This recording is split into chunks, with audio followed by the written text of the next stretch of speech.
watching this video. My name is Roelle. I'm a health and nutrition coach and a diabetes practitioner, and I post these videos to help you to be as healthy as you can be. A little bit of motivation, inspiration, information, and this week I would like to talk about a little strategy which only takes 5 minutes a week, but can make you so much more successful when it comes to trying to reduce your blood glucose levels. Now, before you run away or switch off and think, well, that's nothing to do with me, I don't have a problem with my blood glucose levels, it is for everyone, because a lot of people don't realize that their blood glucose levels are higher than normal. And if you live what's regarded as a normal lifestyle with the food that we're surrounded with all the time, then it is very likely that you do have blood glucose levels that are higher than they are supposed to be for a Homo sapiens, i.e. a human being. And this has consequences because your blood glucose and the resulting insulin levels are at the heart of your overall health. And I just feel that a lot of people don't realize how your blood glucose and insulin levels are linked to nearly every aspect of your health, and nearly every health condition can be linked to higher than normal blood glucose and insulin levels, because it causes inflammation, and inflammation is the basis of so many other diseases: cardiovascular disease, hormone imbalances, affects the nervous system, so it will affect your mental health. The list is endless. Obesity, high blood pressure, gout, you name it, it can be linked to high blood glucose levels. So I wish that more people realized that if they would live their life in a way that everything they do would help to control your blood glucose levels, then you sorted out most of your health issues. And so that's why I like to do these videos, because I am aware that not many people know that. So go back to my little strategy, 5 minutes a week. And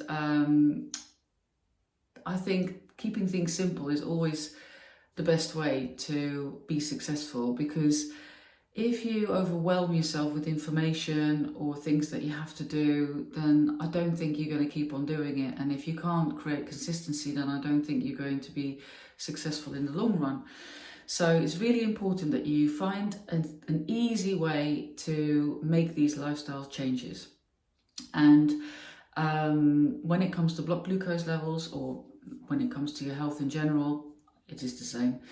Then think about it in terms of the 4 big lifestyle factors: your diet, your physical activity, your stress management, and your sleep. If you can get those 4 dialed in, then you will have amazing blood glucose levels and probably really good health as well. And this little strategy I'm talking about is something that I do once a week. I tend to do that on a Sunday evening. And firstly, I ask myself, what did I do well last week? And I just want to pat myself on the back for that. I just think about my lifestyle in the past 7 days. What did I do that was good for me, that benefited my health? And then I'm going to just acknowledge that and just feel good about it. Because when you feel good about yourself, you tend to do better. And if you feel bad about yourself, you tend to do worse. So make sure that you acknowledge, even if it was something small, still congratulate yourself, celebrate it, reward yourself, do a little victory dance, whatever it is you want to do. And then a quick and easy way to come up with a game plan is to rate yourself for the 4 lifestyle areas that I've just mentioned out of 10. So ask yourself, if I have to give myself a rating out of 10 for my diet last week, what would it be? So it could be 5, it could be 1, it could be 10. You just don't think about it too long. Just whatever pops up in your head, you need to rate yourself very quickly on your diet in the past 7 days. What's the number? Give it a number. Do the same for physical activity. How would you rate your physical activity levels for the past week? How would you rate your mental health management in the last 7 days? Did you do anything to look after yourself, to make yourself feel good? Something that made you happy, or something that lifted your spirits? What is it? And rate yourself out of 10. And how was your sleep management? Did you get roughly 7 to 9 hours of sleep, good quality sleep most nights, or didn't you? And then rate yourself out of 10 again. Once you've done that, pick the lifestyle area with the lowest score and come up with a little goal that you can set yourself for 1 week only to address that and to get that score higher. And hopefully you have an idea of what it is that you can do in every lifestyle area. When it comes to the diet, it's super simple. Again, please don't try to overcomplicate it. Just eat real food. Did it grow somewhere, or did it have a face? If you're not a vegan or vegetarian, obviously, in which case, did it grow somewhere? Did your great-great-grandparents eat it? If they did, then it's probably real food. You're good to go. So avoid the processed foods as much as possible. Is it real food? And are you getting your protein, 3 portions a day, the size and the thickness of the palm of one hand? And do you get a variety of foods? If you just remember that, then already you can come up with loads and loads of little goals. If, for example, you're having some biscuits with your coffee in the morning, then that doesn't really fit in with that healthy diet plan. Then you can say, right, this week I'm only going to have biscuits on Saturday. If you find that too stressful, say Wednesday and Saturday. Whatever makes you feel like you can do it. You shouldn't feel overwhelmed by the goal that you're going to set yourself, because then the likelihood is that you're not going to do it every day. And you do want to do it every day because then you create consistency. So come up with that one thing then in your diet, if diet is the lifestyle area that you're going to focus on, come up with one thing that would make it better and do that thing for 1 week only. That's it. You set yourself a goal, you crack on with it. You'll probably do it because it's only for 1 week. You sort of know what kind of week you've got coming up. So you didn't say something that doesn't fit in with the week that's coming up. For example, if you have an injury in your legs, then you're not going to set yourself a walking goal for that week. If you're going on a cruise and it's a 7-day, 24/7 buffet, then you might not want to set yourself a dietary goal, but then you can set yourself a physical activity goal. Or a water drinking goal, something that fits in with the week that's coming up. So it's very flexible. That's why I like that weekly time frame. It makes it so much more likely that you're going to do it.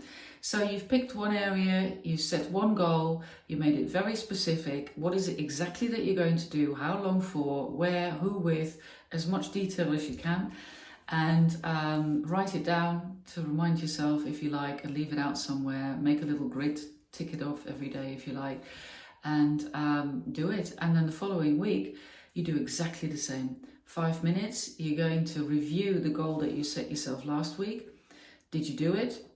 Pat yourself on the back, do a little victory dance, reward yourself. Or did you not do it? No worries, don't beat yourself up about it, because remember, if you're going to make yourself feel bad, you're probably going to do worse. So just use it as data collection. Just analyze it. Just be curious. Don't be cross. Ask yourself, what happened? Why did I not do what I said I was going to do? And often you'll realize that there is something that you could have organized in a different way or done differently that could have helped you to achieve that goal. And sometimes you can't help it. It was something outside of your control. And then obviously you don't have to beat yourself up either because it wasn't in your control. You just come up with a different goal and you try again.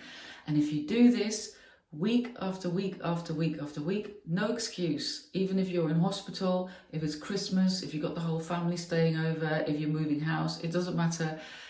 You do have 5 minutes where you can set yourself a little goal and make that goal fit around what's going on in your life. And then you're always going to be in action mode. And that is so powerful, because when you're in action mode, you feel good. You feel a bit smug, you feel a bit good, and you do a lot of other good things as well. It has this ripple effect on the rest of your behavior if you're in action mode. It's the opposite of being in stick your head in the sand mode, when you know you should start to do stuff, but you've got this stinking cold and you wait till that's done and then you'll do it. Or you know, you've got this thing going on this week and you want to get that out of the way first, or you're going on holiday, you do that first and I'll start when I come back.